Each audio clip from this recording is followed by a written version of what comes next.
Welcome, and prepare yourself for something extraordinary.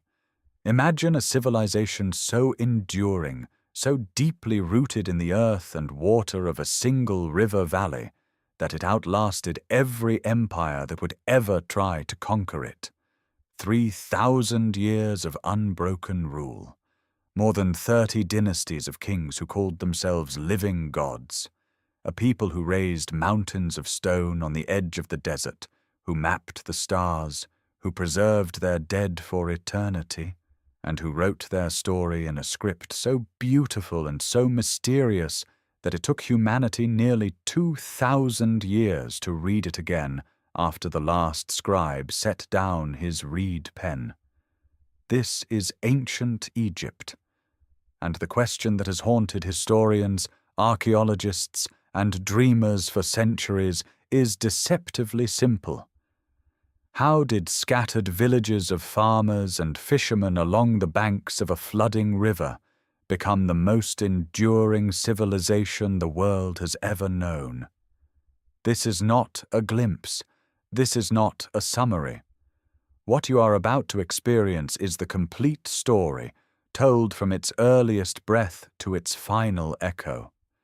We will begin long before the pyramids, in a time when the Sahara was green and the first settlers drifted toward the Nile as the rains failed and the grasslands turned to dust.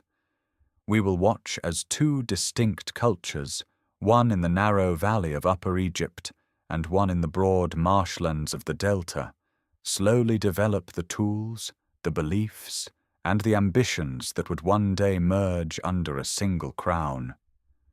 We will stand beside Nama as he unifies the two lands, walk through the white walls of Memphis, and witness Imhotep raise the first pyramid from the sands of Saqqara. We will follow the great pharaohs, Khufu, Hatshepsut, Thutmose III, Akhenaten, Ramesses the Great, through centuries of conquest, construction, heresy, and glory. We will enter the homes of farmers and scribes, watch priests perform rituals in torchlit temples, and descend into painted tombs where the dead were prepared for a journey they believed would never end. And we will not look away when the kingdom fractures, when foreign invaders seize the throne, when the last queen of the Ptolemaic line watches Roman ships close around her fleet at Actium. Why does this matter now? Because Egypt invented ideas we still live with: divine authority, monumental architecture as a statement of power, bureaucracy, medicine, the calendar, the very notion that a state can endure across millennia if its institutions are strong enough and its mythology compelling enough. The pyramids of Giza are not relics. They are arguments still standing about what human beings can achieve when belief and organization align. If you are drawn to complete journeys through the rise and fall of the greatest civilizations in history, subscribe to this channel. Each week, we bring you the full story of a world that shaped the one we live in today. Now let us begin. Let us travel back to the banks of the Nile, to a time before writing, before kings, before the first stone was ever laid upon another, and follow the longest story ever told from its very first chapter to its last. Long before the first stone was ever laid upon another in the name of a king, long before any crown or throne or temple hymn, there is only the river. It moves through a silence older than memory, carving its path northward across a vast and empty land, depositing dark silt along its banks each summer in a rhythm as ancient as the continent itself. And along those banks, sometime around 7,000 years before the Common Era, the first permanent human communities begin to take shape, not because of ambition or invention, but because the world around them is slowly dying. For thousands of years the Sahara has been green, Grasslands stretch across what will one day become the greatest desert on earth, and scattered bands of hunters and herders roam freely beneath seasonal rains, following game across shallow lakes and wooded valleys. But the climate is shifting. Rainfall diminishes century by century.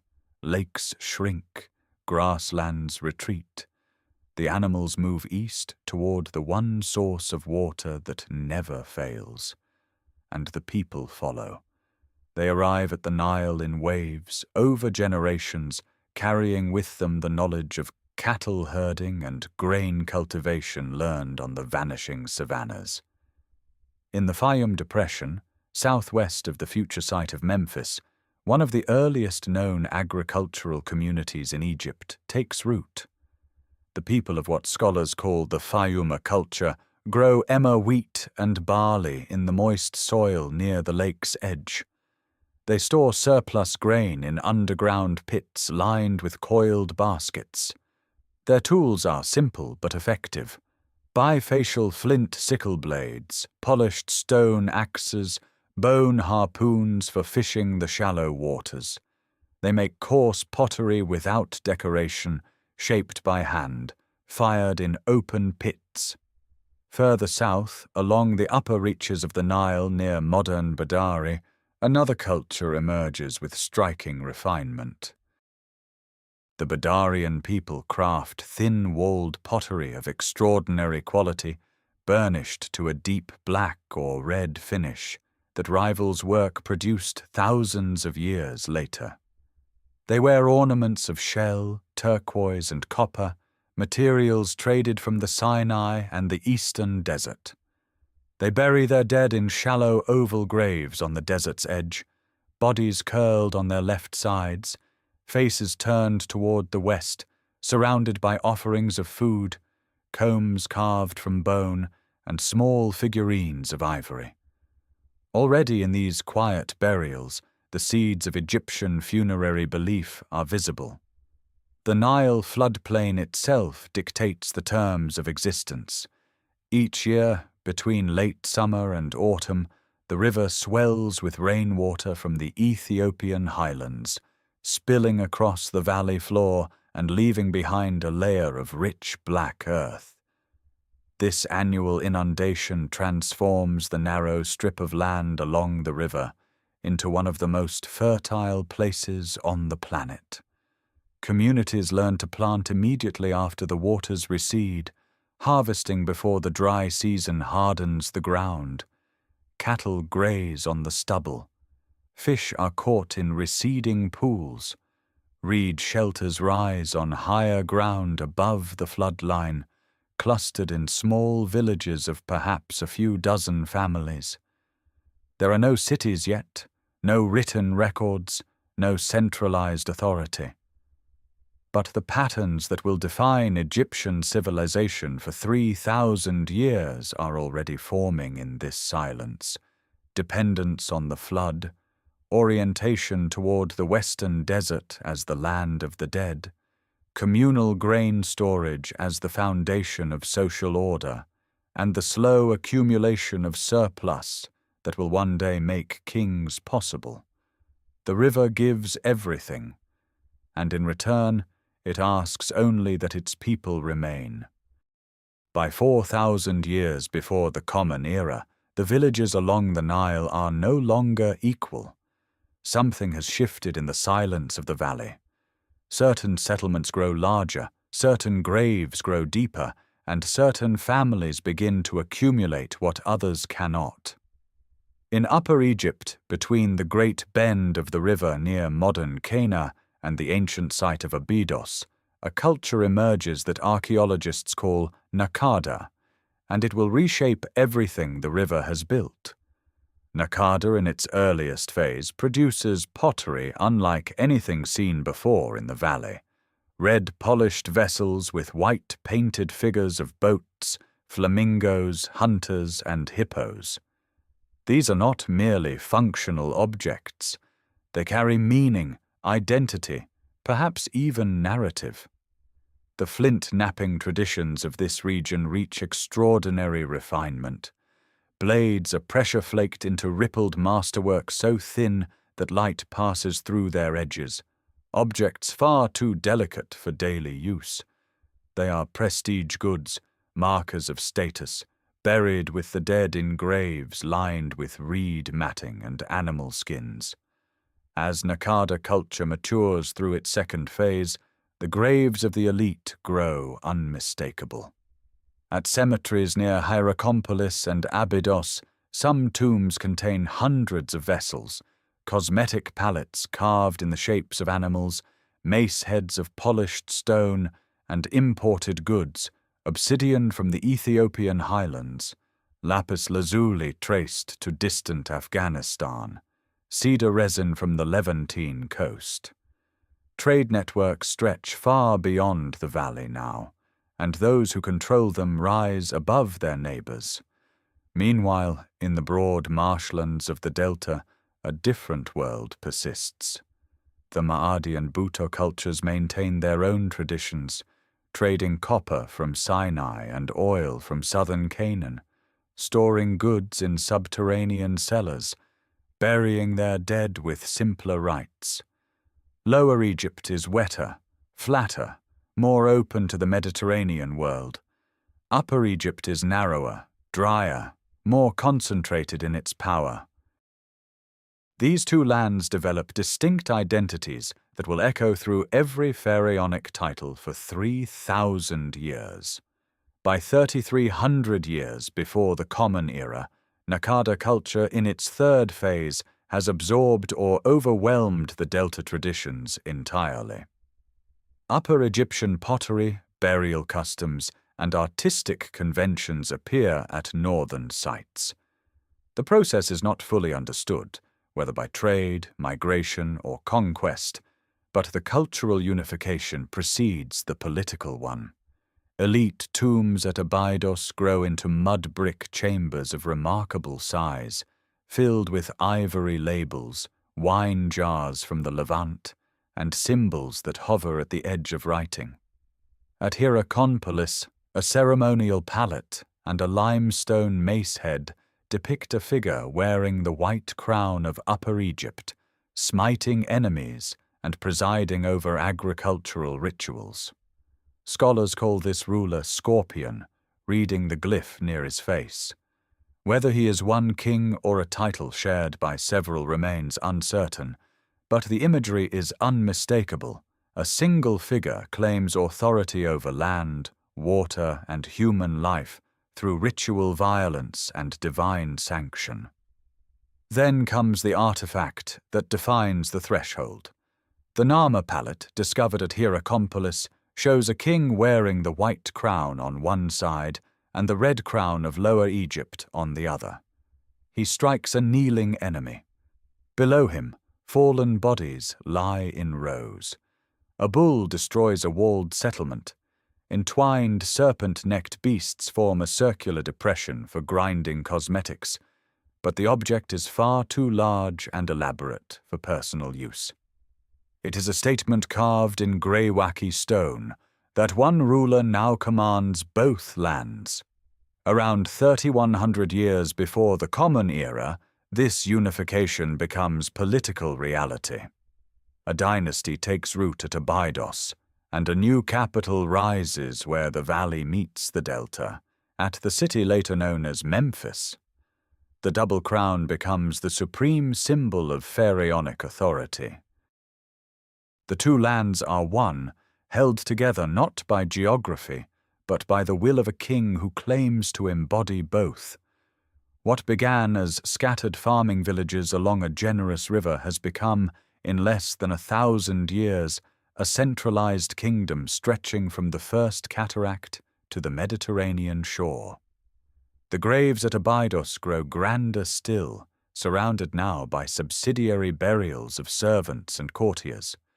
Writing emerges on small ivory tags attached to grave goods, recording names, places, quantities. The machinery of the state is being assembled piece by piece in the dust of Upper Egypt. And the river, as always, carries everything forward. Memphis stands at the hinge of the world. Where the narrow valley of Upper Egypt opens into the broad marshlands of the delta, a city of whitewashed mud-brick walls rises on the western bank.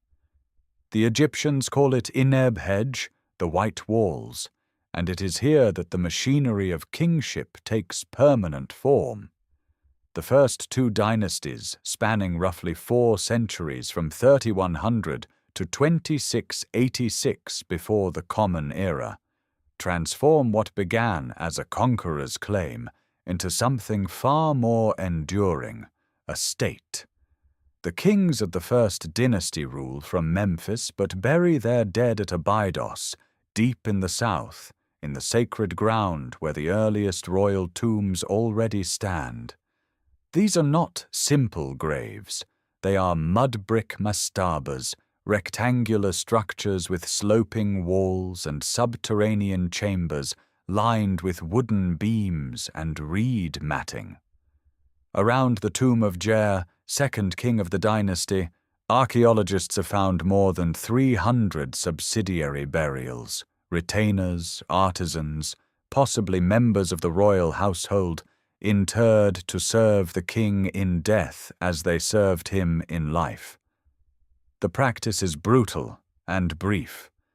By the end of the first dynasty, it fades, replaced by symbolic substitutes carved in stone and painted on walls.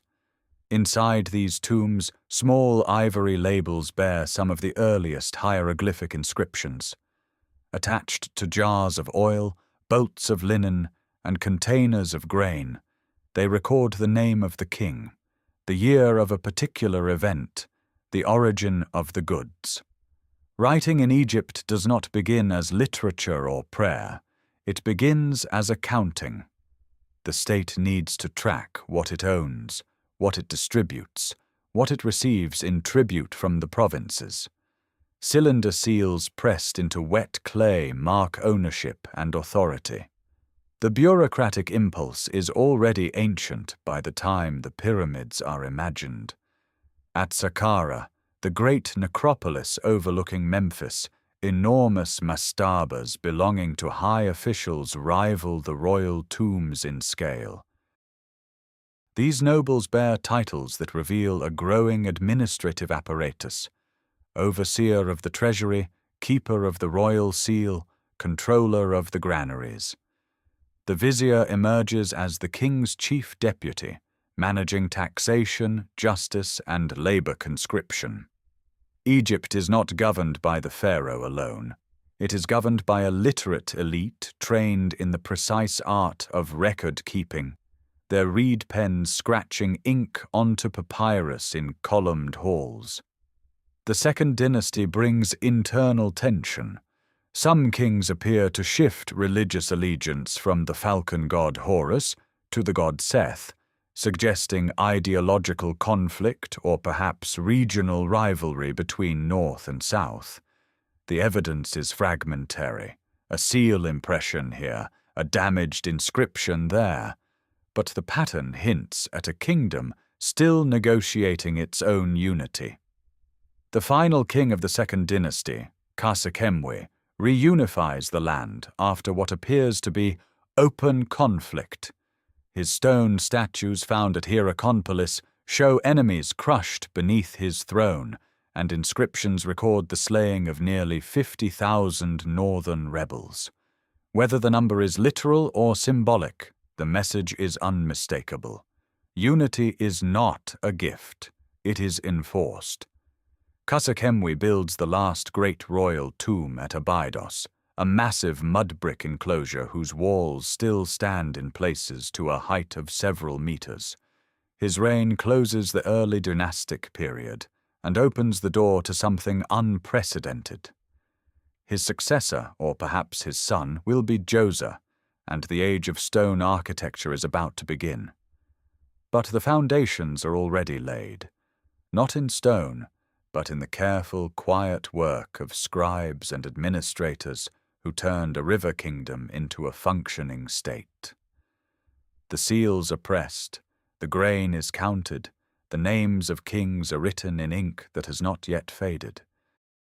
Djoser ascends the throne of a unified Egypt, and with him rises a vision that no human civilization has yet attempted. At Saqqara, on the desert plateau overlooking Memphis, his chancellor Imhotep conceives a tomb unlike anything the world has seen. Where every king before has been buried beneath a flat-roofed mud-brick mastaba, Imhotep stacks 6 diminishing mastabas one atop another, each faced in fine white limestone quarried from the eastern cliffs across the Nile. The result is the step pyramid, rising to a height of 60 meters above the sand, visible for miles in every direction. It is the first monumental stone structure in human history. The complex surrounding it is equally revolutionary.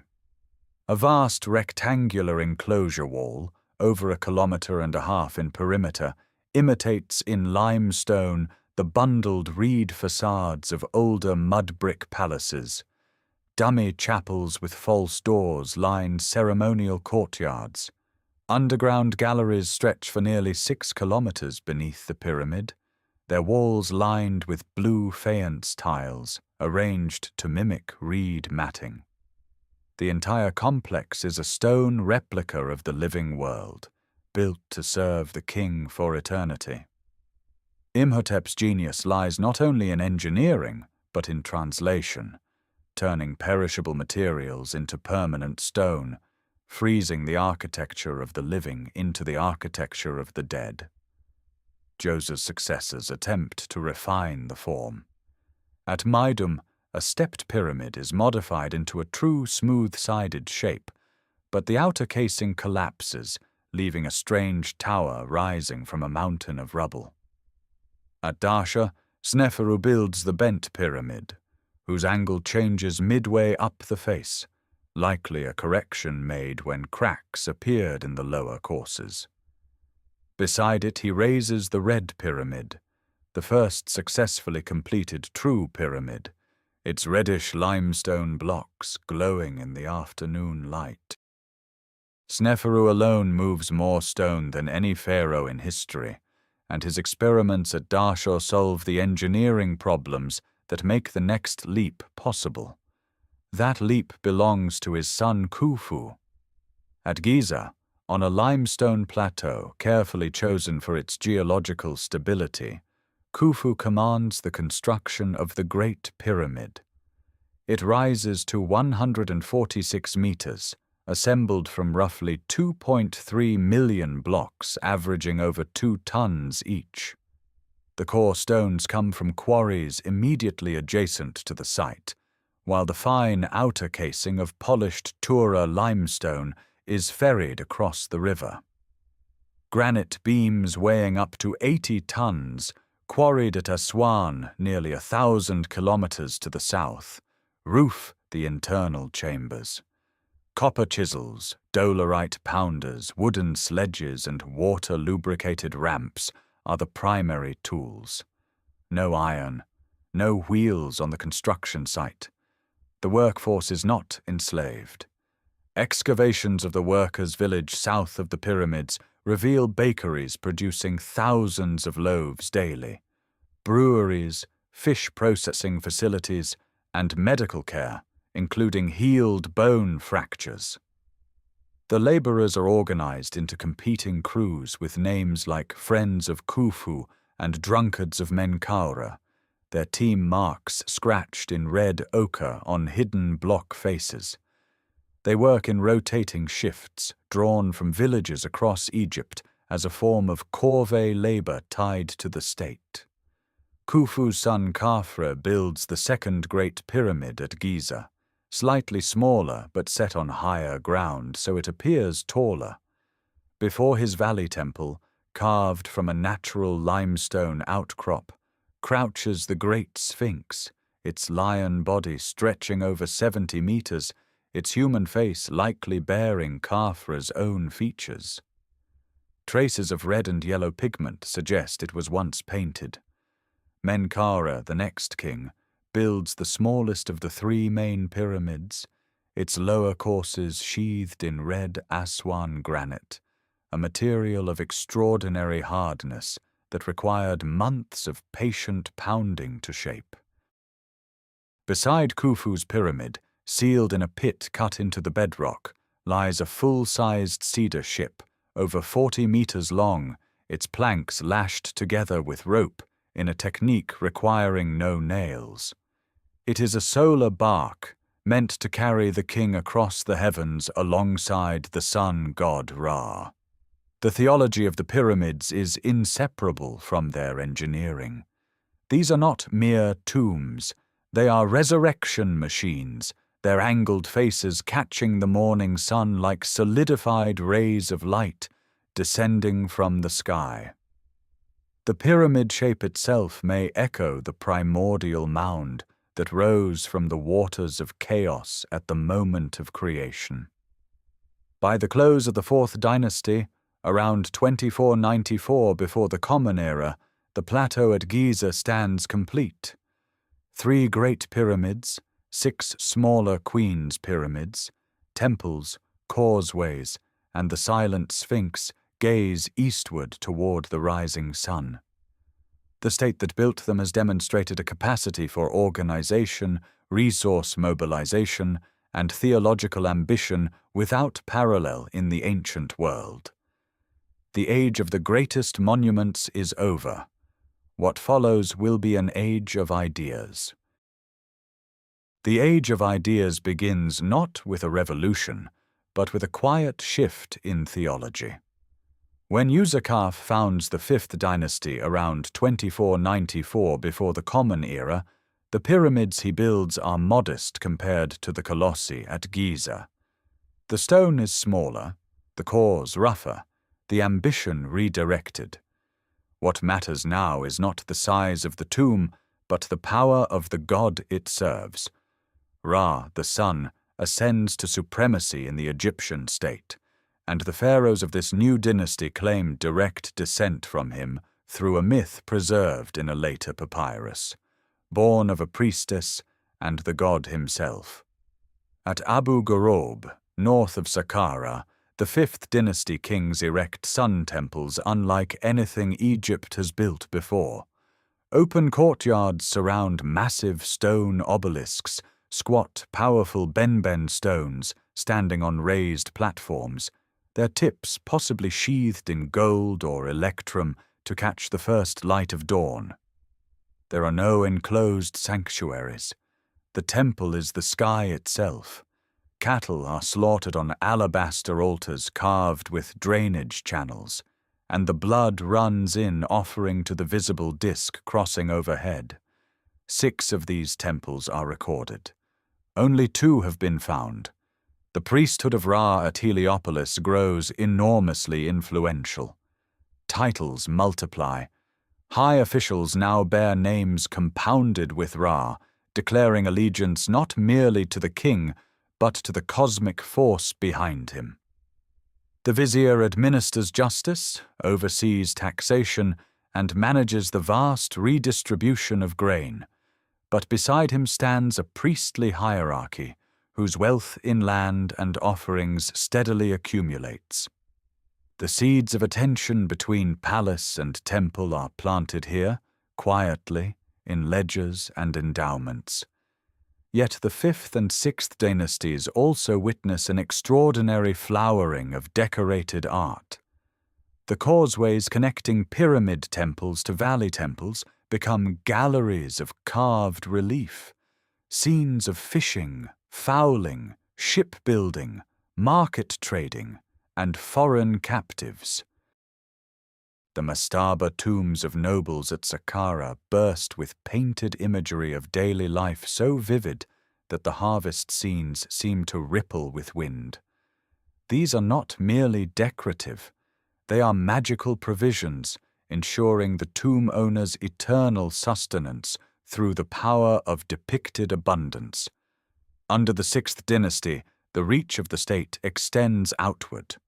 Harkaf, a governor of Elephantine, leads 4 expeditions deep into Nubia and returns with incense, ebony, ivory, and on one celebrated occasion, a dancing pygmy, that delights the young king Pepi II so thoroughly that the boy pharaoh's letter of instructions for the pygmies' safe transport is carved into Harkuf's tomb wall, one of the most human documents to survive from the ancient world.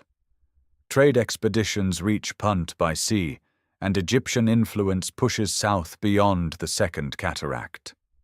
Pepi II ascends the throne as a child and reigns, according to tradition, for over 60 years, perhaps the longest reign in recorded history. But longevity becomes liability. As decades pass, provincial governors consolidate hereditary power in their own districts. The nomarchs of Middle and Upper Egypt build elaborate tombs far from the capital, their autobiographical inscriptions boasting of local achievements rather than royal service. The centrifugal forces of a vast territorial state begin pulling authority away from Memphis. Inside the pyramid of Unas, last king of the 5th dynasty, something extraordinary appears on the burial chamber walls. For the first time, the interior of a pyramid bears text. Vertical columns of hieroglyphs painted in blue-green pigment against white limestone. These are the pyramid texts, the oldest corpus of religious literature known to humanity. Spells for the king's ascent to the stars, his union with Osiris, his transformation into an imperishable spirit among the circumpolar constellations. The theology is dense, layered, sometimes contradictory, preserving beliefs from different eras compressed into a single sacred program. By the close of Pepi II's reign, around 2181 before the Common Era, the Old Kingdom has exhausted its centralizing energy. The treasury is strained, the provinces are autonomous in all but name. The priesthoods hold vast estates exempt from taxation. No single catastrophe ends the era. Instead, the slow dispersal of power, compounded perhaps by lower Nile floods and diminished harvests, unravels the fabric of a state that once moved millions of stone blocks with a single command. The age of the Sun Kings fades not in fire, but in the long, quiet withdrawal of a river. What remains when the center vanishes is not emptiness, but 100 smaller centers, each claiming what the throne can no longer hold. The decades following the collapse of the 6th dynasty see Egypt fracture along the very fault lines that the Old Kingdom had spent centuries trying to seal. Provincial governors, the nomarchs, who once administered their districts in the pharaoh's name, now govern in their own. They collect taxes for their own treasuries, raise soldiers for their own wars, and carve tombs that celebrate their own deeds rather than the distant glory of a king in Memphis. The 7th and 8th dynasties, seated still at Memphis, are phantoms of authority. Ancient king lists record names in rapid succession, rulers whose reigns last months or mere weeks, their power extending perhaps no farther than the city walls. The institution of pharaoh persists in title, but the substance has drained away like floodwater retreating from cracked basins. In the provinces, nomarchs at Asyut, Dendera, and Moala build modest tombs cut into limestone cliffs, their painted walls depicting not the cosmic grandeur of pyramid temples, but local harvests, cattle counts, and armed retainers standing guard. Famine stalks the land. Inscriptions from this era speak with unusual directness about hunger. The autobiography of Anktifi, nomarch of Moala in Upper Egypt, boasts of feeding his province when neighboring districts starved, of distributing grain when the Nile failed to rise sufficiently. His tomb, rough-hewn and painted in provincial style, stands as testimony to a world where local strongmen replace divine kings as the guarantors of survival. The irrigation networks that sustained the valley require coordination across districts, and without central oversight, canals silt up, fields shrink, and communities turn inward. Around 2160 before the Common Era, a new power consolidates at Heracleopolis, near the entrance to the Fayum. The 9th and 10th dynasties rule from this strategic city, claiming legitimate succession and controlling Middle Egypt and parts of the Delta. Their authority is real but contested. To the south, Thebes, once a modest provincial town, begins its extraordinary ascent. The 11th dynasty emerges there under a family of local rulers named Intef, who first styled themselves as nomarchs, then as kings of Upper Egypt. Their tombs at El Tarif, on the Theban west bank, are cut as long saf tombs, rows of pillared facades carved into the desert escarpment, humble compared to pyramids yet unmistakable in their royal ambition. The conflict between Heracleopolis and Thebes defines the later First Intermediate period. It is not a single dramatic war but a grinding, generational struggle fought across the middle provinces. Asyut's nomarchs ally with Heracleopolis. Theban forces push northward. Crude weapons appear in soldiers' graves, simple copper blades, wooden throw sticks, leather shields. The art of the period reflects its austerity. Stelae are carved with uneven hieroglyphs, proportions shift. The polished perfection of Old Kingdom relief gives way to raw, expressive forms that carry their own stark power. Yet this era is not merely destruction. The collapse of royal monopoly on the afterlife democratizes funerary religion.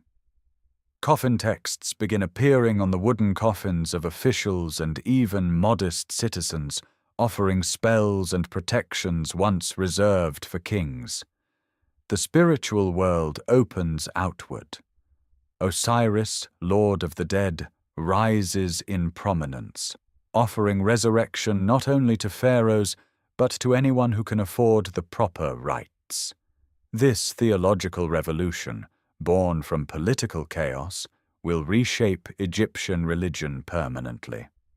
By the middle of the 21st century before the Common Era, the Theban Intefs have consolidated control over most of Upper Egypt.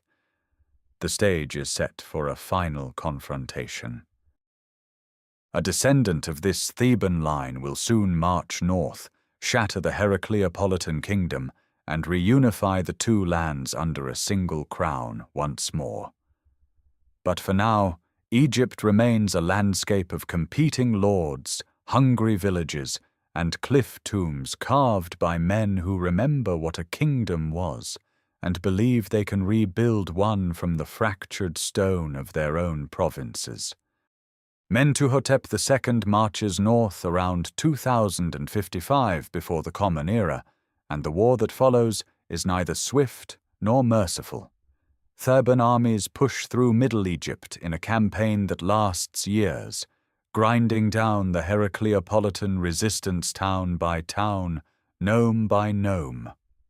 Archaeological evidence from a mass tomb near Deir el-Bahari reveals 60 soldiers wrapped in linen, their bodies bearing the wounds of arrows and blunt trauma, casualties of this reunification war, buried with honor beside their king's future mortuary complex. When the last Heracleopolitan strongholds fall, Mentuhotep assumes a titulary that declares him uniter of the two lands, echoing the achievement of Narmer 1,000 years before. His reign reshapes the landscape of power. At Thebes, against the golden cliffs of the western bank, he constructs a mortuary temple of unprecedented design at Deir el-Bahari. Terraced colonnades rise from the desert floor, fronted by tamarisk and sycamore trees planted in pits carved from bedrock. The temple merges tomb and shrine, embedding the king's burial within a monument that faces the sunrise across the Nile. Painted reliefs depict military victories in Nubia and the Western Desert, campaigns that secure Egypt's southern frontier and re-establish trade routes dormant since the Old Kingdom's collapse. Mentuhotep restores the centralized bureaucracy, appointing loyal Thebans to govern the nomes while carefully reducing the autonomy that provincial lords had accumulated during the intermediate period. The vizier returns as the kingdom's chief administrator. Tax collection resumes on a national scale. Quarrying expeditions reach the Wadi Hammamat once more, extracting greywacke and gold from the eastern desert under royal authority. Yet the transition between the 11th and 12th dynasties remains shadowed. Around 1985, before the Common Era, a vizier named Amenemhat seizes the throne under circumstances no surviving text fully explains. As Amenemhat I, he founds the 12th dynasty and makes a decision of extraordinary strategic intelligence. He abandons Thebes as the administrative capital, establishing a new seat called Ichtawi, meaning Caesar of the two lands, near the entrance to the Fayum Basin. The location is deliberate. Positioned between Upper and Lower Egypt, Ichtawi allows the crown to govern both regions without the geographical bias of a southern capital. The 12th dynasty builds upon this foundation with a discipline that defines the Middle Kingdom as Egypt's classical age. Senusret I raises a white limestone chapel at Karnak and erects obelisks that mark Thebes as the spiritual heart of the kingdom, even as political power resides elsewhere. Amenemhat III engineers massive land reclamation projects in the Fayum, transforming marshland into productive agricultural estates that feed a growing population. But it is Senusret III who stamps the era with military permanence.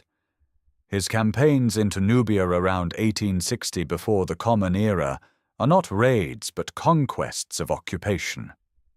Along the second cataract of the Nile, he constructs a chain of massive mud brick fortresses, Buhan, Semna, Kuma, Uronati, their walls rising 10 meters high with bastions, dry moats, and interior granaries designed for prolonged siege. Garrison dispatches preserved on papyrus record daily observations of Nubian movements, water levels, and trade traffic. Gold, ebony, ivory, and incense flow north through these fortified corridors under strict royal control. Senusret III's face survives in portrait sculptures, unlike anything Egypt has produced before. His statues show heavy-lidded eyes, deep furrows beside the mouth, and an expression of brooding severity. This is not idealized youth, but the calculated image of a ruler who governs through vigilance. The art of the Middle Kingdom reaches a psychological depth that Old Kingdom sculpture never attempted. Beneath the royal court, a literate administrative class flourishes. Scribes copy wisdom texts and literary tales onto papyrus in a refined script. Jewelers craft pectorals of gold, carnelian, turquoise, and lapis lazuli with a precision that rivals any later period. Coffin texts democratize the afterlife, offering spells once reserved for kings to officials and their families. Egypt has not merely recovered from fragmentation. It has reinvented itself as a kingdom of institutions, fortresses, and written culture, governed from a new center with old gods watching from Theban temples across the river. A scribe sits cross-legged on a reed mat in a dim chamber near Ichtawi, his left hand steadying a roll of papyrus while his right draws a brush of split reed across its surface. The ink is carbon black, mixed with gum arabic and water on a palette of polished stone. The words he copies are not administrative tallies or temple inventories. They are the opening lines of a story about a man named Sinuhe, a courtier who flees Egypt upon hearing of the assassination of Amenemhat I and wanders through the lands of Retjenu before longing draws him home. The tale of Sinuhe is the masterpiece of Middle Kingdom literature, a narrative so admired that scribes will copy it for centuries, and fragments will survive on dozens of papyri and ostraca across multiple generations. Its language is elegant, its psychology complex, its themes universal: exile, identity, the magnetic pull of homeland, and the terror of dying without proper burial on Egyptian soil. This is the age when written Egyptian reaches its classical form. The language of the 12th dynasty becomes the standard against which all later literary composition is measured, much as Attic Greek or classical Latin will serve later civilizations. Scribal schools multiply. Young boys grind pigment, practice hieratic signs on limestone flakes, and memorize passages from instructional texts. The instruction of Amenemhat, purportedly the words of the murdered king speaking from beyond death to his son, Senusret I, warns of treachery and the loneliness of power. The satire of the trades mocks every profession except the scribe's own, praising literacy as the sole path to comfort and dignity. The eloquent peasant unfolds a tale of rhetorical brilliance in which a wronged commoner delivers 9 petitions so beautiful that the court delays justice simply to hear more. At Beni Hassan, provincial tombs cut into limestone cliffs display painted scenes of astonishing vitality. Wrestlers grapple in dozens of sequential poses, their bodies rendered in ochre and black against pale plaster. Desert hunts unfold across entire walls, with oryxes, gazelles, and hounds frozen in mid-stride. Weavers work horizontal looms. Fishermen haul nets from painted rivers. These are not royal tombs, but the burial chambers of nomarchs, regional governors whose wealth and ambition the Middle Kingdom crown tolerates, but watches carefully. Wooden models placed in tombs capture daily life with miniature precision. Tiny figures of bakers knead dough beside clay ovens. Brewers strain mash through linen into ceramic vats. Soldiers march in formation carrying hide shields and copper-tipped spears. A model granary from the tomb of Mechatri at Thebes shows scribes tallying grain as workers pour it through rooftop openings. These objects are not toys, but ritual guarantees, ensuring the deceased will be fed, served, and protected in eternity. In sculpture, the block statue emerges as a new form. A seated figure wraps its knees to its chest, the body reduced to a cubic mass from which only the head and sometimes the hands emerge. The surface becomes a field for hieroglyphic inscriptions, prayers, and titles. It is an invention of extraordinary economy, merging text and image, identity and devotion into a single compact monument designed to sit in a temple courtyard and receive offerings for generations. The coffin texts expand further during this period, painted in cursive hieroglyphs on the interior surfaces of rectangular wooden coffins. Spells guide the dead through the underworld, offering maps of celestial rivers, passwords for guarded gates, and transformations into falcons, lotuses, and divine beings. What was once the exclusive privilege of kings in the pyramid texts now belongs to any official who can afford a decorated coffin. The afterlife has been democratized, and with it, the entire relationship between the individual and the divine shifts. Personal piety grows alongside state religion. This cultural flowering is not incidental to political power, it is its instrument. The literature of the Middle Kingdom constructs an ideology of kingship, loyalty, and cosmic order that binds the state together more effectively than any fortress chain along the Nile. Words carved in stone and brushed on papyrus carry the weight of governance itself, and the scribes who master them hold a quiet authority that will outlast every dynasty they serve. But the scribes who hold that quiet authority cannot hold back what comes next. The 13th dynasty, beginning around 1750 before the Common Era, inherits the administrative machinery of the Middle Kingdom, yet lacks the singular will to drive it. Kings follow one another in rapid succession, some reigning only months, their names barely scratched into the record before the next claimant takes the double crown.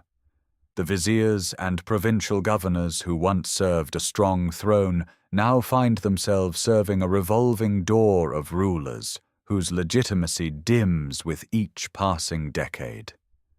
In the Eastern Delta, something unprecedented takes shape.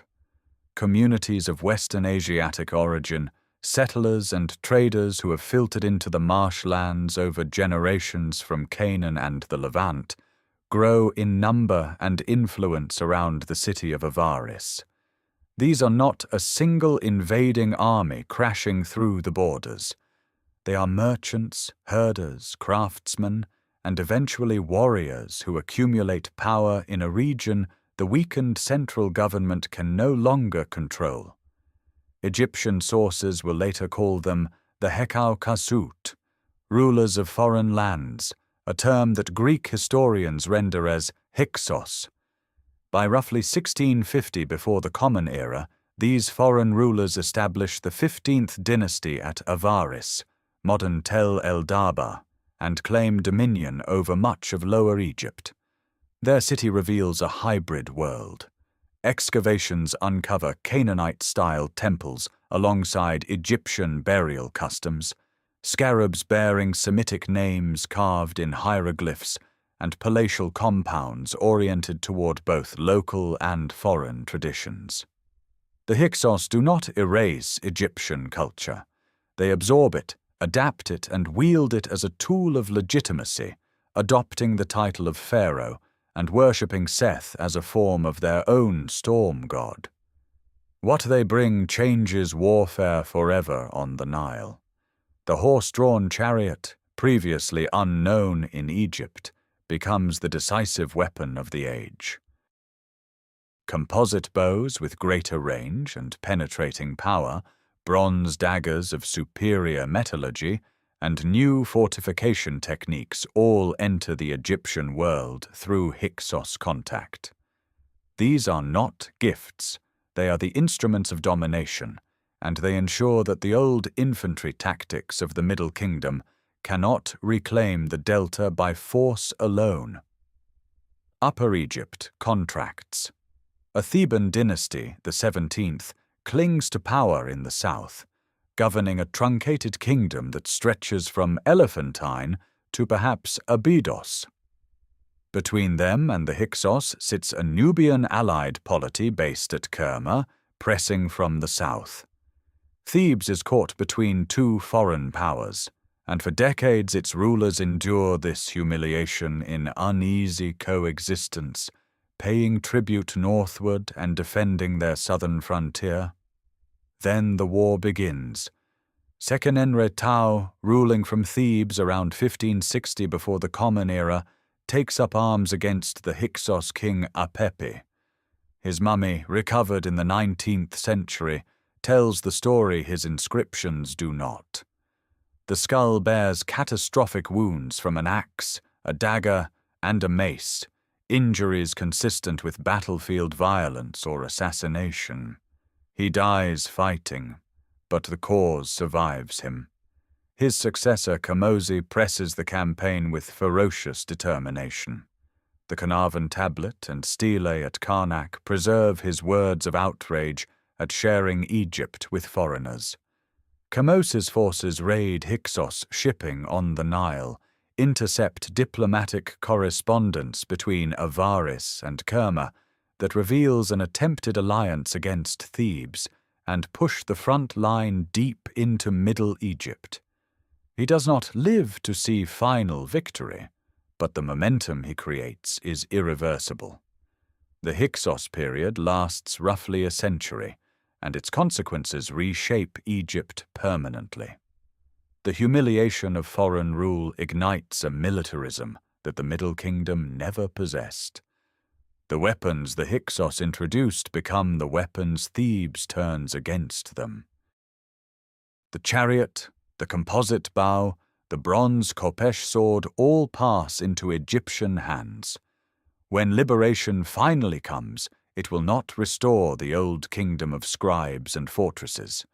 It will forge something entirely new, an Egypt that thinks in terms of empire, that understands borders must be pushed outward to prevent enemies from ever again reaching the delta.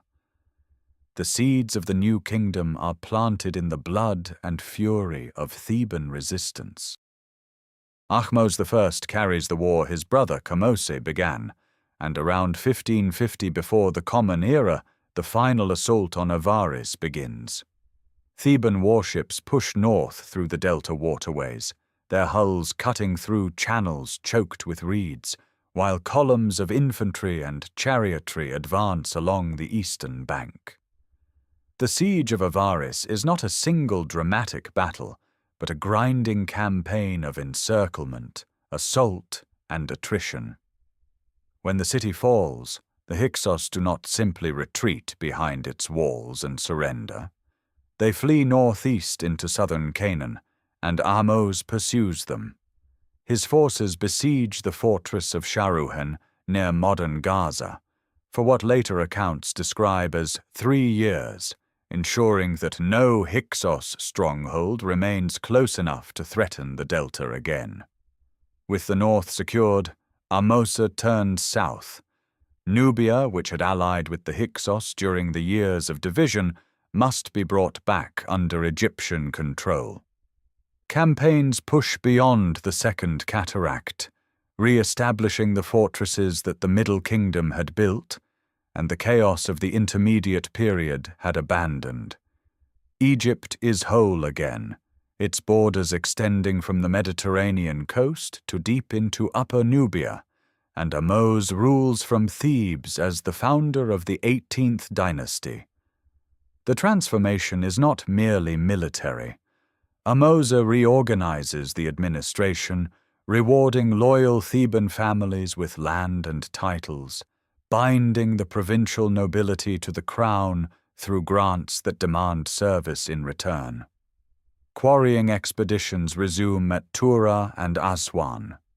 Temple construction begins again at Karnak, where Thutmose dedicates monuments to Amun, the god whose priesthood had supported the Theban cause through the darkest years.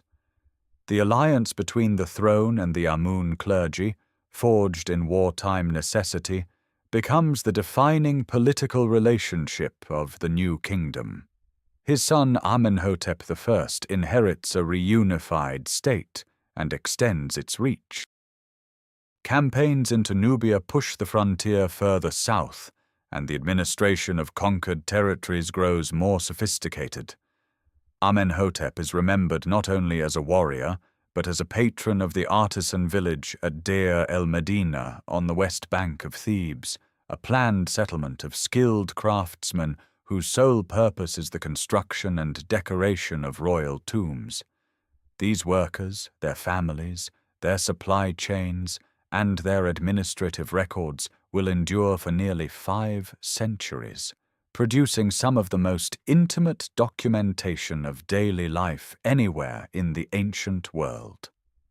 Thutmose I, who follows, shatters every previous boundary of Egyptian ambition. His armies march south past the Fourth Cataract into the heart of Kush, farther than any pharaoh before him. Then he turns north, crossing the Sinai, pushing through Canaan and Syria until Egyptian soldiers stand on the banks of the Euphrates, a river they call the water that flows backward because its current runs south instead of north. Victory stelae are erected at both extremes of this vast territory. Egypt is no longer a river kingdom defending its borders. It is an empire. The royal necropolis shifts during this era.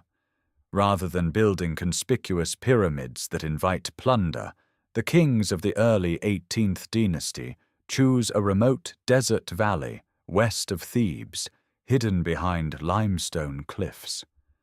The Valley of the Kings becomes the burial ground of pharaohs, its tombs cut deep into bedrock, their walls painted with spells from funerary texts meant to guide the dead through the underworld. Secrecy replaces spectacle, though the mortuary temples built on the valley's eastern edge remain grand public monuments. War chariots roll through parade grounds at Thebes, their wooden frames lightweight and fast, drawn by horses bred in royal stables. Bronze Khopesh swords gleam in the hands of professional soldiers who serve not as conscripts but as career warriors rewarded with gold of valor. The composite bow, once a foreign weapon, now belongs to Egyptian archers whose range and accuracy dominate the battlefield. This military apparatus, inherited from the enemy and perfected by Theban discipline, makes the new kingdom the most powerful state in the eastern Mediterranean world. The humiliation of Hyksos occupation has been transmuted into imperial confidence, and the pharaohs of the early 18th dynasty govern an Egypt that looks outward with ambition rather than inward with fear. That imperial confidence finds its most extraordinary expression not in a warrior king, but in a woman who remakes the very language of power to claim the throne. When Thutmose II dies around 1479 before the Common Era, his heir is a boy too young to rule alone. Thutmose III, son of a secondary wife, requires a regent, and the role falls to Hatshepsut, daughter of Thutmose I, great royal wife of the dead king, and the most politically connected figure in the 18th dynasty court. For a time she governs as regent, standing behind the child pharaoh in official imagery. Then, within 7 years, she does what no Egyptian woman has done with such deliberate completeness. She assumes the full titulary of kingship, wears the Nemes headcloth and the false beard of royal authority, and orders her image carved in the muscular male form of a reigning pharaoh. This is not disguise. It is theological argument rendered in stone. The reliefs at Deir el-Bahari tell the story she needs told. The god Amun himself visits her mother Ahmosa in the form of Thutmose I, and from this divine union Hatshepsut is born. Her claim rests not on the precedent of queens, but on the direct will of the gods. The priesthood of Amun at Karnak supports her, and in return she lavishes wealth upon the temple complex, raising 2 enormous obelisks of red granite from Aswan, their tips sheathed in electrum that catches the sun above the hypostyle hall. Her reign is defined less by military conquest than by monumental ambition and commercial reach. Around 1457 before the Common Era, she dispatches a trading expedition to the distant land of Punt, a region likely along the coast of the Horn of Africa. 5 ships sailed down the Red Sea carrying goods for exchange. The reliefs recording their return are among the most vivid in all Egyptian art. Sailors carry living myrrh trees in baskets, their root balls wrapped for transplanting in the temple gardens. Exotic animals appear in carved procession: baboons, panthers, long-horned cattle. Mounds of fragrant resin, ebony, gold rings, and animal skins pile before the queen who ordered the voyage. The chief of Punt and his wife are depicted with careful ethnographic detail, their clothing and body forms distinct from Egyptian convention, a rare moment of observed foreignness in a tradition that usually renders outsiders as generic enemies. At Deir el-Bahari, against the western cliffs of Thebes, her mortuary temple rises in 3 colonnaded terraces connected by broad ramps. Its architecture is unlike any funerary monument before it, elegant and horizontal rather than pyramidal, embracing the cliff face as though the stone itself opens to receive the structure. Painted reliefs line its walls with scenes of divine birth, the Punt expedition, and offerings to Hathor. Gardens of myrrh trees once flanked the processional approach, their fragrance intended to perfume the path between the living and the dead. Her steward Senenmut, the most prominent official of her court, oversees many of these projects. His own tomb ceiling near Deir el-Bahari contains one of the earliest known astronomical diagrams, mapping star decans and lunar cycles with a precision that reflects the intellectual confidence of the age. Senenmut appears in statues holding the young princess Neferure, an intimacy of access that has fueled centuries of speculation, but whose true nature remains locked in the silence of stone.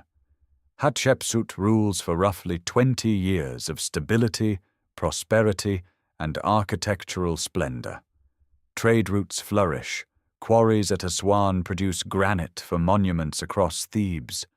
The treasury fills. Egypt under her kingship is not a kingdom at war, but a kingdom building, carving, painting, and reaching across seas for the fragrant wealth of distant shores.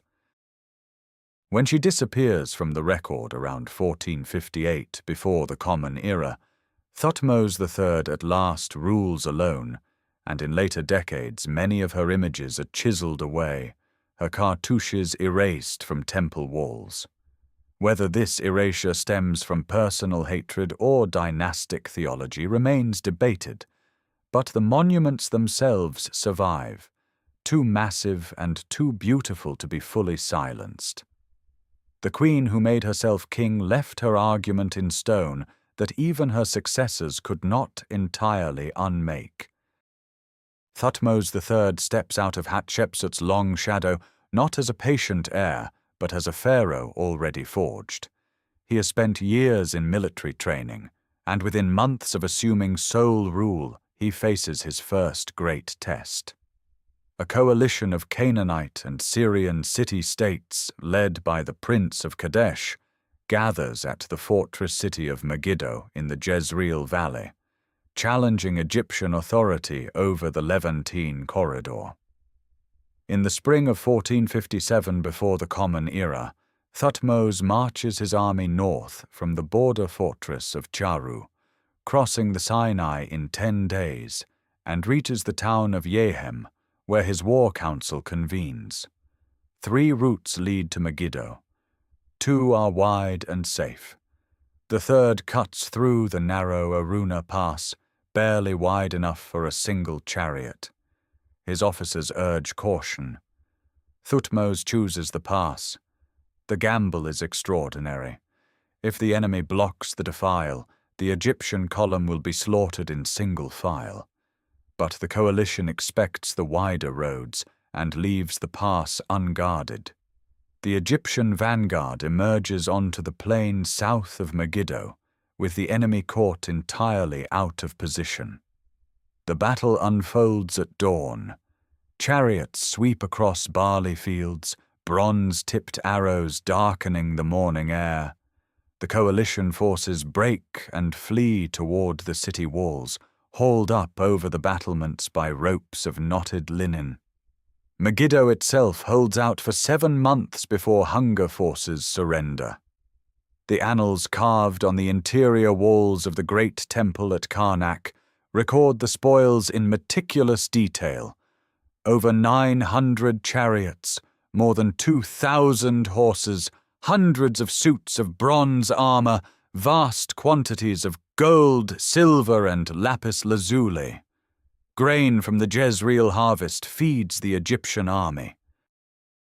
Megiddo's fall shatters the coalition, and Thutmose spends the next 2 decades conducting at least 17 campaigns into Syria and Nubia, methodically extending Egyptian control from the Fourth Cataract, deep in Kush, to the banks of the Euphrates River.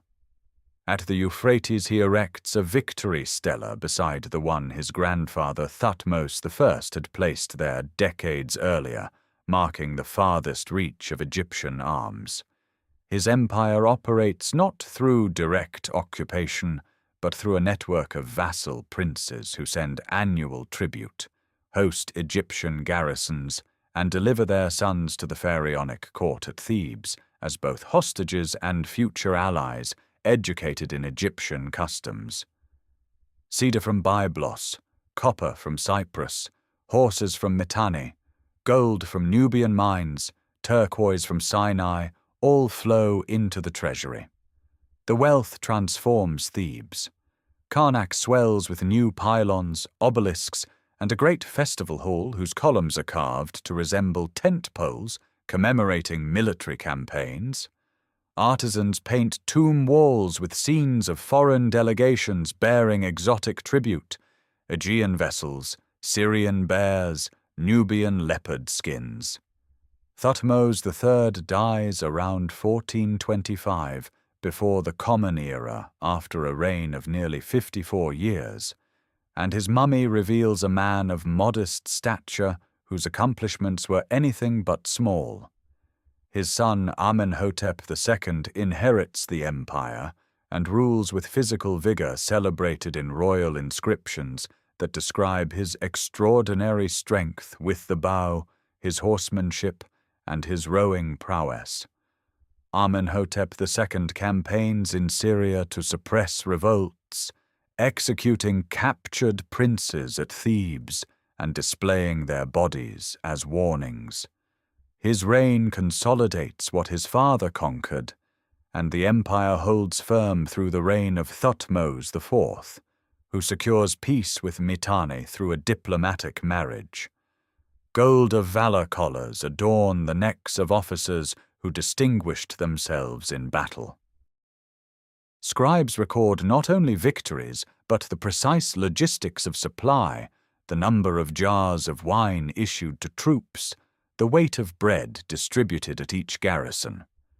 This is an empire built on bureaucratic precision as much as military daring. The Pharaoh of conquest has given Egypt its greatest territorial reach, and the wealth pouring into Thebes will fuel a century of monumental ambition whose consequences, theological, artistic, and political, no one in the court can yet foresee. That century of monumental ambition arrives at its most radical turning point under a pharaoh who inherits the wealthiest throne on earth and chooses to dismantle the very theology that sustains it. Amenhotep III rules for nearly 4 decades in unparalleled luxury, his court at Thebes glittering with Nubian gold and Syrian tribute, his temple at Luxor a hymn in stone to Amun-Ra. When his son Amenhotep IV ascends around 1353 before the Common Era, the priesthood of Amun commands vast estates, enormous grain revenues, and political influence rivaling the palace itself. The new pharaoh, still young, begins his reign at Thebes with construction projects that already signal rupture. He raises a temple east of Karnak dedicated not to Amun, but to the Aten, the visible sun disk, depicted as a radiant circle extending long rays that end in small human hands offering the Ankh of life. Within 5 years, the break becomes absolute. Amenhotep IV changes his name to Akhenaten, meaning effective for the Aten, and orders the construction of an entirely new capital on virgin ground in Middle Egypt. He calls it Akhetaten, the horizon of the Aten, at a site known today as Amarna.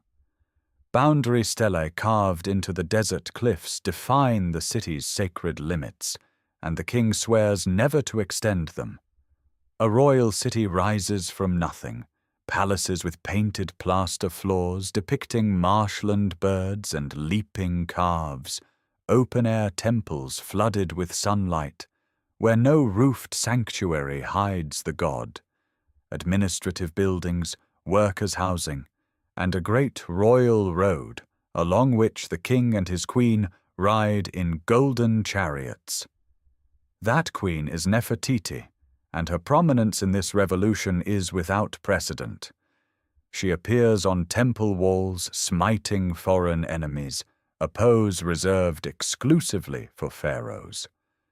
Her painted limestone bust, discovered at Amarna in 1912, preserves a face of extraordinary symmetry beneath a tall blue crown.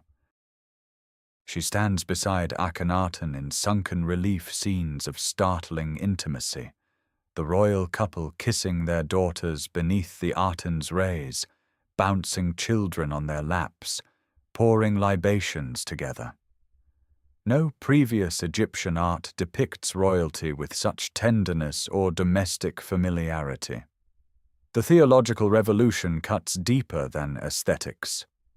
Akhenaten closes the temples of Amun across Egypt, disperses the priesthood, and sends agents to chisel Amun's name from monuments.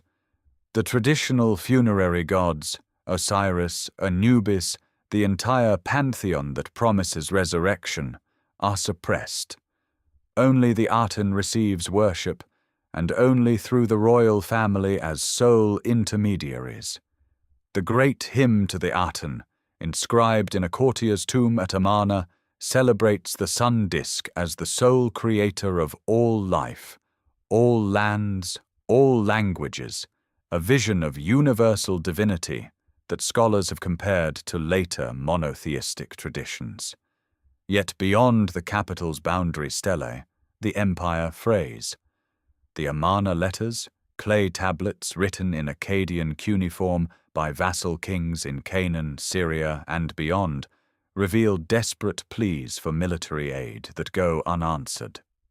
Rib-Hadar of Byblos writes dozens of letters warning that Egyptian allies are falling to hostile neighbors. The Hittite kingdom presses southward. Egyptian garrisons hold their posts but receive no reinforcements from a court consumed by religious transformation.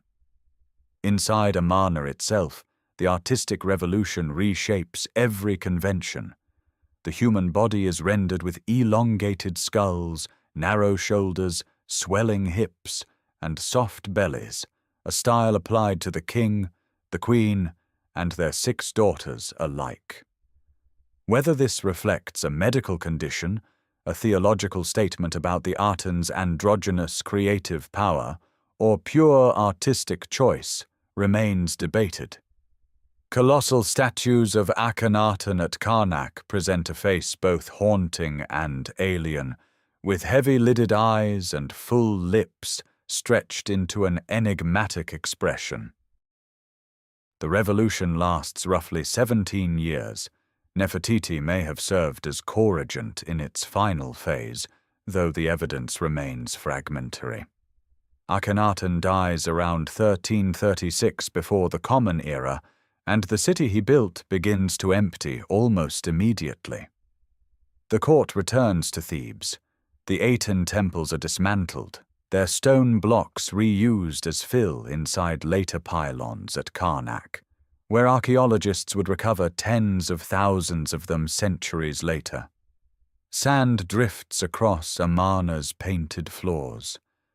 The heretic king's name is chiseled from the record, and official king lists will skip directly from Amenhotep III to Horemheb, as though the revolution at the horizon of the Aten had never happened at all. But the silence that swallows Amarna does not last. A boy of perhaps 9 years ascends the throne around 1336 before the Common Era, and his very name becomes an act of restoration. He is born Tutankhaten, living image of the Aten, but within the first years of his reign the name changes to Tutankhamun, living image of Amun. The old god reclaims his child. A restoration stela erected at Karnak declares that the temples had fallen into ruin, that the gods had turned their backs on Egypt, and that this young king reopened the sanctuaries, replenished the priesthoods, and restored the offerings that had lapsed. The language is deliberate, theological repair presented as cosmic necessity. Tutankhamun rules for roughly 10 years. His advisors, the elderly courtier Ai and the military commander Horemheb, guide policy while the boy king grows into adolescence.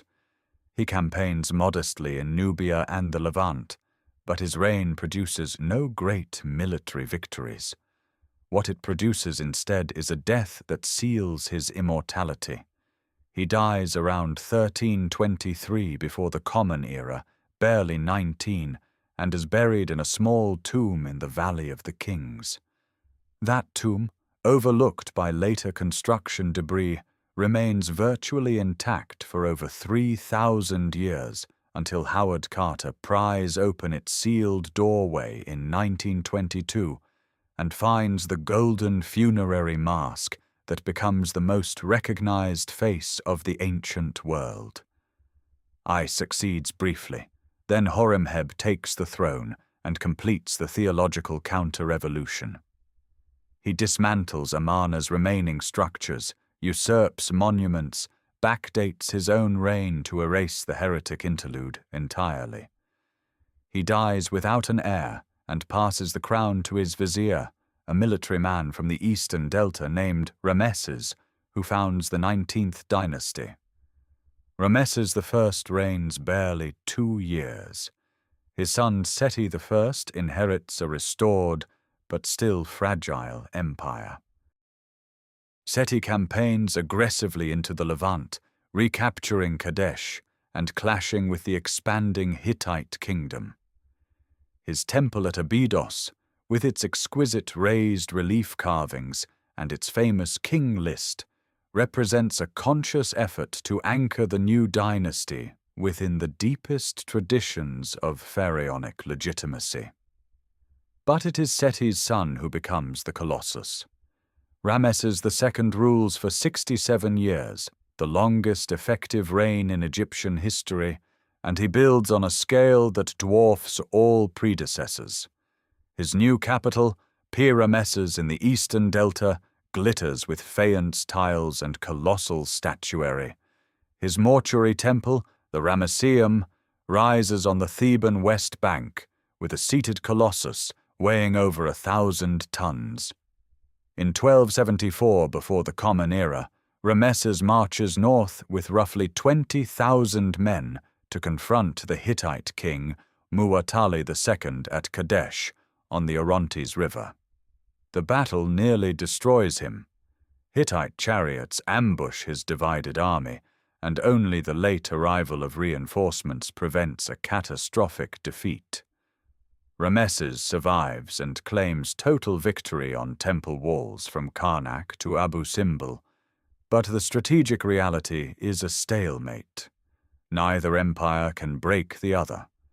15 years later, around 1259 before the Common Era, that stalemate produces something unprecedented, a formal peace treaty between Egypt and the Hittite king Hattusili III. Copies survive in both Egyptian hieroglyphs and Hittite cuneiform, making it the oldest known international peace agreement. A Hittite princess later enters Ramesses' household, sealing the accord with royal marriage. At Abu Simbel in Nubia, 4 colossal seated figures of Ramesses guard a rock-cut temple oriented so that twice each year sunlight penetrates the inner sanctuary to illuminate the statues of the gods within. The engineering is precise, the message unmistakable. This pharaoh intends to be remembered not merely as a ruler, but as a force of nature, carved into the living rock of the earth itself. By the time Ramesses dies around 1213 before the Common Era, he has outlived most of his sons, fathered over 100 children, and stamped his image across every corner of the empire. Egypt has never appeared more powerful, more permanent, more eternal. Yet the world beyond the Nile is shifting in ways no pharaoh can control. Behind the colossal monuments and the imperial ambitions of pharaohs, another Egypt breathes. It is an Egypt measured not in conquest, but in the rhythm of the river, in the creak of a shadoof lifting water to parched fields, in the scratch of reed pen on limestone, in the low chanting of priests before dawn. This is the Egypt that makes everything else possible. Each year around late June, the Nile begins to rise. Fed by monsoon rains far to the south in the Ethiopian highlands, the floodwaters carry millions of tons of rich black silt northward, spreading across the valley floor in a slow, life-giving inundation that lasts through September. Egyptian farmers call their land Kemet, the Black Land, for this very soil.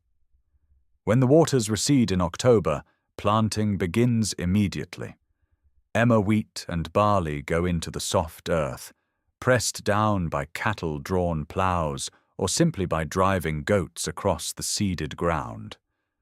By March the harvest arrives, and with it the relentless labor of threshing, winnowing, and measuring grain under the watchful eyes of scribes who record every bushel for the state granaries. Bread and beer form the twin pillars of daily sustenance. Women grind grain on saddle querns, their knees worn from years of kneeling. Dough is shaped and baked in conical clay molds. Beer is brewed from partially baked bread loaves crumbled into water and left to ferment, producing a thick, nourishing drink consumed by every social class. These two staples also serve as currency, paying wages to the workers who build the temples and carve the royal tombs. At Deir el-Medina, nestled in a dry valley on the west bank of Thebes, a remarkable community of skilled artisans lives in tight rows of mud brick houses. These are the men who cut, plaster, and paint the royal tombs in the Valley of the Kings. They work 8-day shifts followed by 2 days of rest. Their village produces an extraordinary archive of ostraca, limestone flakes, and pottery shards inscribed with everything from work attendance records to love poems, dream interpretations, and formal complaints. Around 1170 before the Common Era, these workers stage what may be the first recorded labor strike in history, refusing to work because their grain rations have not arrived. They march to the mortuary temples and sit down until officials deliver their pay. In the temple precincts of Karnak, a different world operates.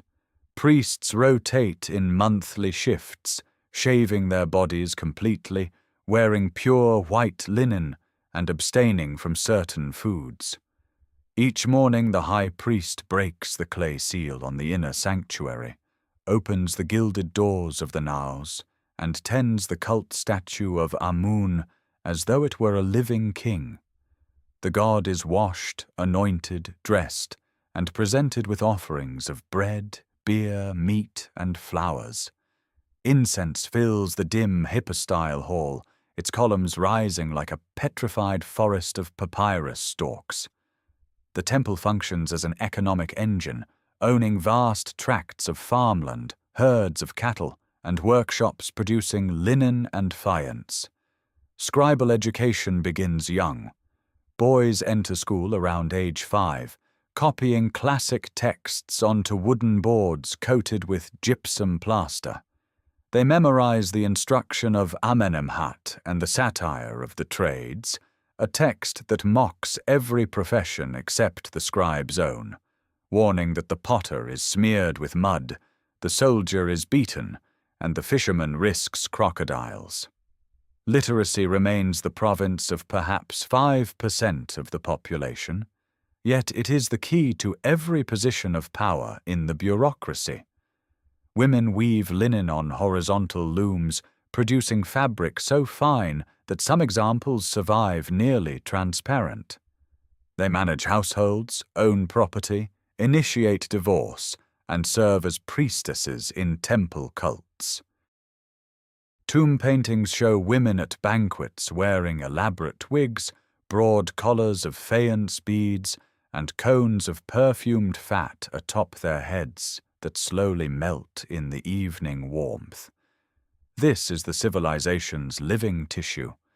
Every obelisk raised at Karnak depends on the farmer's grain, the weaver's linen, the scribe's accounting, and the priest's intercession with the divine. The empire that Ramesses built rests not on stone alone, but on millions of ordinary lives bound together by the river's ancient promise. That ancient promise extends beyond the living world.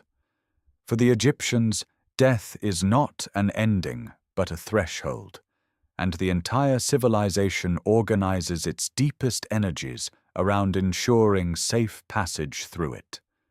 The spiritual architecture that sustains this belief is as intricate as any temple, built across millennia of theological refinement, ritual practice, and artistic devotion. At the heart of Egyptian religion stands the myth of Osiris, a just king murdered by his jealous brother Set, dismembered and scattered across the land, then reassembled by his devoted wife Isis, and resurrected to rule the underworld as Lord of the Dead. Every Egyptian who dies hopes to become an Osiris, to be justified before the gods, and granted eternal life in the field of reeds, a paradise mirroring the fertile Nile Valley itself. This myth shapes everything from royal theology to the humblest burial. The journey to that paradise is perilous. The dead must navigate a subterranean landscape of gates, serpents, lakes of fire, and divine tribunals. Guidance comes from funerary texts.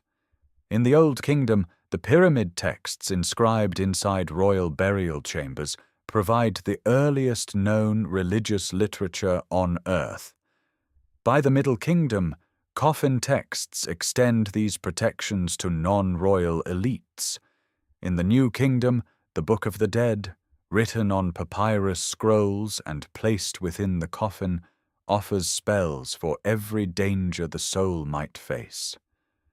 The most famous scene in all Egyptian religious art depicts the weighing of the heart.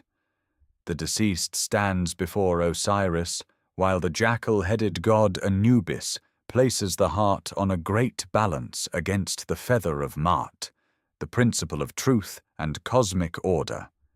The ibis-headed Thoth records the verdict. If the heart balance is true, the soul passes into eternity. If it fails, the devourer Amit, part crocodile, part lion, part hippopotamus, consumes it forever. Preservation of the body is essential because the soul requires a physical anchor. Mummification, perfected over centuries, involves removing the internal organs, desiccating the body with natron salt for 70 days, anointing it with resins, and wrapping it in hundreds of meters of linen bandages interspersed with protective amulets. The removed organs are stored in 4 canopic jars guarded by the 4 sons of Horus. The heart alone remains inside the chest, needed for that final judgment. Before entombment, priests perform the opening of the mouth ceremony, touching the mummy's face with ritual implements to restore the senses, enabling the deceased to breathe, see, and eat in the afterlife. Painted tomb walls reinforce this magic. In the Valley of the Kings, royal burial chambers blaze with images of the sun god's nightly journey through the underworld, his triumph over the chaos serpent Apophis, and his rebirth at dawn, a cycle the dead pharaoh joins eternally. Temples serve the living relationship between gods and humanity. At Karnak, the great hippo-style hall with its 134 massive columns creates a stone forest where priests perform daily rituals, washing, clothing, and feeding the cult statue of Amun hidden in the sanctuary's darkness. At Luxor, the annual Opet festival carries Amun's bark in grand procession along the Nile, renewing the pharaoh's divine power before the assembled population. Every amulet tucked between linen wrappings, every scarab placed over the heart, every painted eye of Horus on a coffin lid carries theological weight. The sacred and the material are inseparable.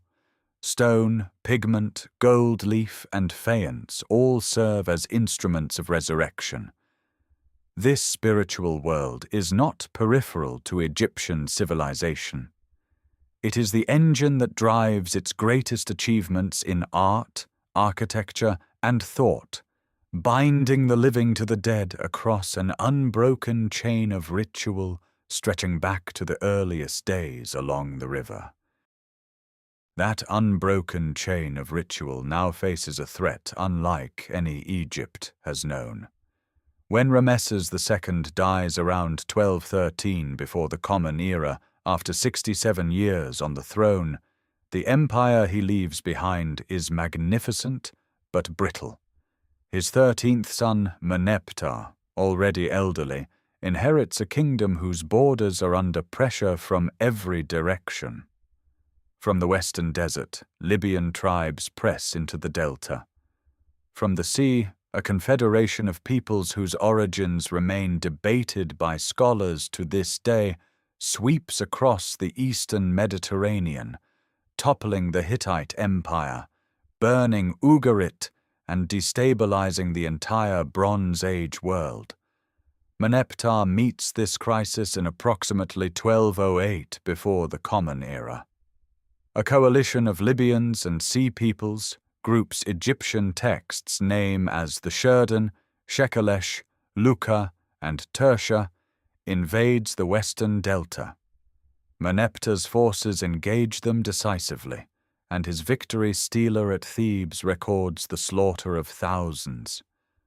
That same stela contains the earliest known reference to Israel, a single line among a catalogue of defeated peoples. Egypt survives, but the wider world it once dominated is collapsing. The dynasty stumbles through short reigns and succession disputes until a new family seizes power as the 20th dynasty. Its second ruler, Ramesses III, proves to be the last great warrior pharaoh. Around 1178 before the Common Era, a massive wave of sea peoples advances by land through the Levant and by ship toward the Nile mouths. Their warriors wear distinctive feathered or horned helmets, and they travel with ox carts carrying families, suggesting migration rather than mere raiding. Ramesses III meets the land force somewhere along the Canaanite coast and the naval force in the delta channels. The battle reliefs carved into the walls of his mortuary temple at Medinet Habu depict Egyptian archers raining arrows onto enemy ships, while grappling hooks pull vessels close for hand-to-hand combat. Bodies tumble into churning water. Egypt repels the invasion, but the cost is enormous. Medinet Habu stands on the west bank at Thebes, its massive walls preserving the most detailed military reliefs of any Egyptian temple. Yet behind this martial grandeur, the kingdom is hollowing. Ramesses III's own household becomes a place of conspiracy. Court documents record a harem plot in which a secondary queen named Tia and palace officials attempt to assassinate the pharaoh through ritual wax figurines and poison. The conspirators are tried and condemned, some forced to take their own lives. Whether Ramesses III dies from the plot or shortly after remains uncertain, though modern examination of his mummy reveals a deep throat wound. After his death, 8 more kings bear the name Ramesses, but none commands real authority. The priesthood of Amun at Thebes accumulates vast wealth, controlling enormous tracts of land and thousands of workers. The high priest Herihor eventually assumes royal titles alongside the last Ramesside pharaohs, effectively splitting governance between Thebes and the delta residents of Pi-Ramesses. State grain rations to the royal tomb workers at Deir el-Medina arrive late or not at all. Around 1152 before the Common Era, these workers stage what may be history's first recorded labor strike, marching to the mortuary temples to demand their overdue pay.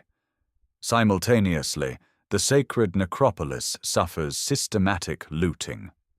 Papyrus records from the reign of Ramesses the 9th detailed judicial investigations into tomb robberies in the Valley of the Kings and the Theban cliffs. Thieves confess under interrogation to stripping gold from royal coffins and melting down sacred objects. The violation of tombs that entire generations labored to seal and protect signals a collapse not merely of order, but of the spiritual covenant between the living and the dead. By approximately 1070 before the Common Era, the 20th dynasty ends. Egypt fractures once more, the new kingdom's imperial glory fading into a divided landscape of competing power centers. The temples still stand, the rituals continue, but the unified state that built Abu Simbel and conquered Megiddo has dissolved into shadow, its last pharaohs remembered only as names on crumbling monuments along the river that once carried the wealth of an empire. The fracture is immediate and total.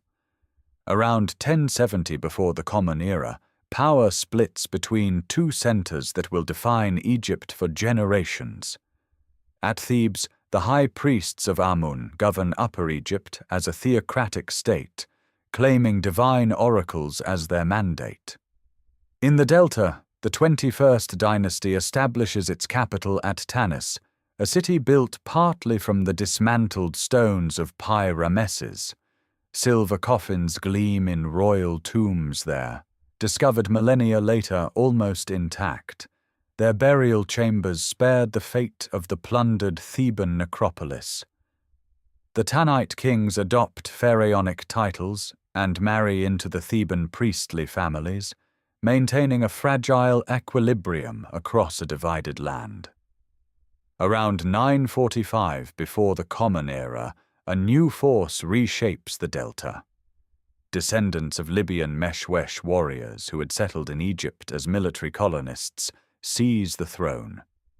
Shoshenq I founds the 22nd dynasty, briefly reuniting the country and launching a campaign into the Levant around 925 before the Common Era, plundering kingdoms that had once paid tribute to Ramesses.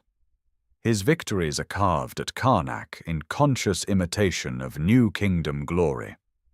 But the Libyan dynasties cannot hold unity.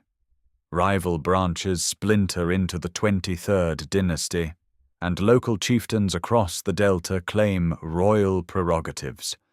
Egypt becomes a patchwork of petty kingdoms wearing the trappings of pharaonic authority without its substance. From the south, a power long underestimated now intervenes. The kingdom of Kush, centered at Napata near the Fourth Cataract, has absorbed centuries of Egyptian culture, religion, and royal ideology.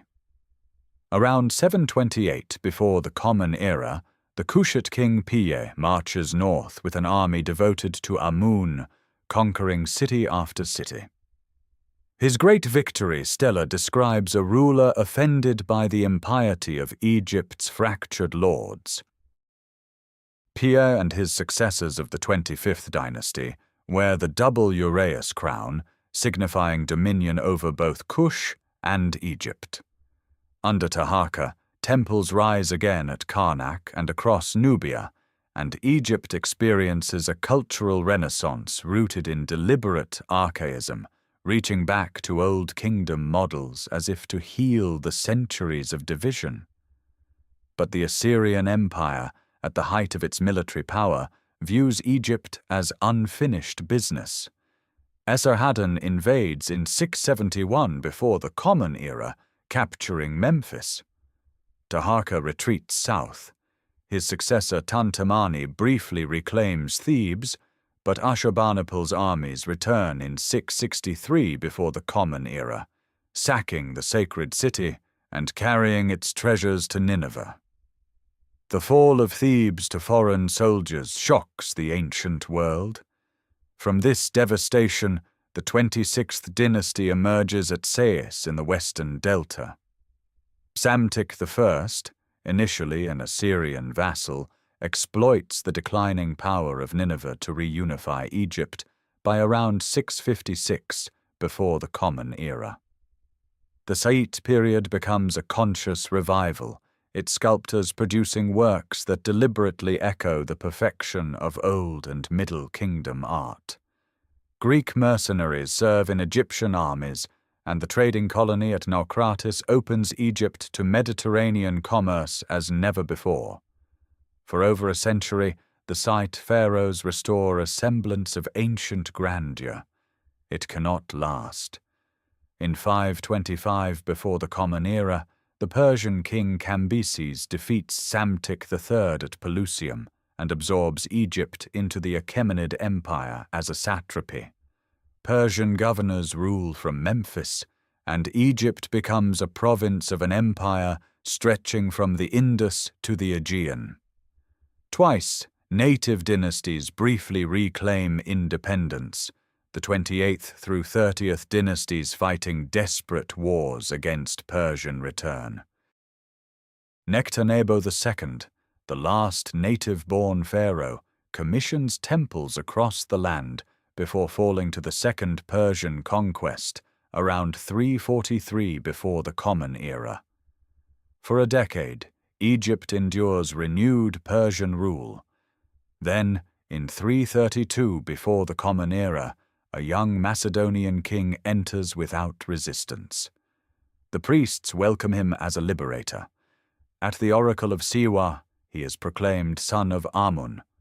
The pharaonic tradition, battered by 7 centuries of division, foreign conquest, and brief revival, passes into entirely new hands, its ancient forms now serving purposes its founders could never have imagined. Alexander moves swiftly. Within months of entering Egypt in 332 before the Common Era, he selects a strip of coastline west of the delta's Canopic branch and orders a city built there. Alexandria, positioned between the Mediterranean and Lake Mareotis, connected to the open sea by the island of Pharos, is designed from its first surveyed grid to face outward, toward Greece, toward the wider world. It is an Egyptian city that does not look like Egypt. When Alexander departs to continue his conquest of Persia, he never returns alive. His body, embalmed in the traditions of the land he briefly ruled, eventually comes to rest in a golden sarcophagus in the very city that bears his name. The empire fractures after his death in 323 before the Common Era. From the ensuing wars of succession, one of his generals, Ptolemy son of Lagos, secures Egypt. By 305, he crowns himself pharaoh, founding a dynasty that will rule for nearly 3 centuries. The Ptolemies govern through a deliberate fusion. In Alexandria they speak Greek, patronize Greek philosophy, and build institutions of Hellenic learning. In the temples of Upper Egypt, They appear on relief walls wearing the double crown, offering to Horus and Hathor in poses indistinguishable from those of native pharaohs 1,000 years earlier. The Temple of Horus at Edfu, begun under Ptolemy III and completed over nearly 2 centuries, stands as one of the best preserved sanctuaries in all Egypt, its massive pylon gates and hypostyle halls a monument to this calculated cultural duality. Alexandria itself becomes the intellectual capital of the Mediterranean world. The great library, founded under the first 2 Ptolemies, gathers hundreds of thousands of papyrus scrolls, attracting scholars from across the Greek-speaking world. The Pharos Lighthouse, completed around 280 before the Common Era, rises perhaps 400 feet above the harbour, its fire visible far out to sea, one of the 7 wonders of the ancient world. Yet beyond the marble colonnades, the native Egyptian population labours under heavy taxation, and resentment simmers through the centuries in periodic revolts across Upper Egypt. By the 2nd century before the Common Era, dynastic infighting weakens Ptolemaic authority. The Rosetta Stone, carved in 196 before the Common Era under Ptolemy V, records a priestly decree in hieroglyphic, demotic, and Greek, a trilingual testament to a kingdom struggling to hold together its fractured constituencies. Rome's shadow lengthens. Ptolemaic rulers increasingly depend on Roman political favor to maintain their thrones. Then comes Cleopatra VII, ascending around 51 before the Common Era. She is no passive inheritor. Fluent in multiple languages, politically astute, she allies first with Julius Caesar, bearing him a son, then with Mark Antony, forging a partnership that briefly promises to reshape the Eastern Mediterranean. Together they envision a dynasty linking Roman military power to Egyptian wealth. But Rome will not tolerate a rival center of gravity. At the Battle of Actium in 31 before the Common Era, Octavian's fleet shatters the combined forces of Antony and Cleopatra. Within a year, both are dead. Egypt passes to Rome. Octavian, soon to be Augustus, treats Egypt not as an ordinary province, but as personal imperial property, its grain too vital to entrust to any senator. The last pharaonic temples still receive offerings. Priests still carve hieroglyphs on sanctuary walls at Philae for centuries to come. But the throne of the 2 lands, occupied continuously for 3,000 years by native kings, foreign conquerors, and Macedonian successors alike, stands empty at last. What remains is not a kingdom but a memory, vast and luminous, already beginning its long transformation into legend. That memory proves indestructible. Under Roman administration, Egypt becomes the breadbasket of an empire, its grain ships feeding Rome itself. The temples at Dendera and Philae continue to rise, their walls carved with hieroglyphs by priests who still read the ancient script. Yet the old religion slowly yields to a new faith. By the 2nd and 3rd centuries of the Common Era, Christianity spreads through the Nile Valley with extraordinary force. Egyptian Christians, the Copts, develop their own liturgical language from the final evolution of the ancient tongue, preserving sounds that pharaonic scribes once spoke. Monasticism itself is born here, in the desert cells of St. Anthony and the communal houses of St. Pachomius, a spiritual revolution that will reshape the entire Christian world. When Arab armies arrive in 642 of the Common Era, Egypt transforms again. Cairo rises near the ruins of ancient Memphis, becoming one of the great cities of the Islamic world. The pyramids stand as silent witnesses to each successive dynasty: Fatimid, Ayyubid, Mamluk, Ottoman, their limestone casing stones stripped for mosques and palaces, yet their mass enduring. For over 1,000 years, no living person can read the hieroglyphs carved on every temple wall. The civilization that built them becomes a riddle written in stone. The key arrives unexpectedly. In 1798, Napoleon's expedition lands in Egypt, bringing with it not only soldiers, but 167 scholars, artists, and scientists. They measure, sketch, and catalogue everything they find, producing the monumental Description de l'Égypte. Near the town of Rosetta, soldiers discover a slab of granodiorite bearing a single decree inscribed in 3 scripts: hieroglyphic, demotic, and Greek. That stone travels to London after the French surrender, and there it waits for the mind capable of unlocking it.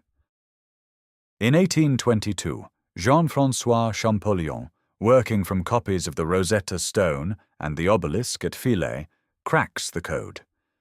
Hieroglyphs are not mere symbols, but a complex system of phonetic and ideographic signs. An entire civilization begins to speak again. The birth of Egyptology follows swiftly as scholars descend on the Nile Valley to excavate, translate, and reconstruct 3,000 years of history buried beneath sand and silence.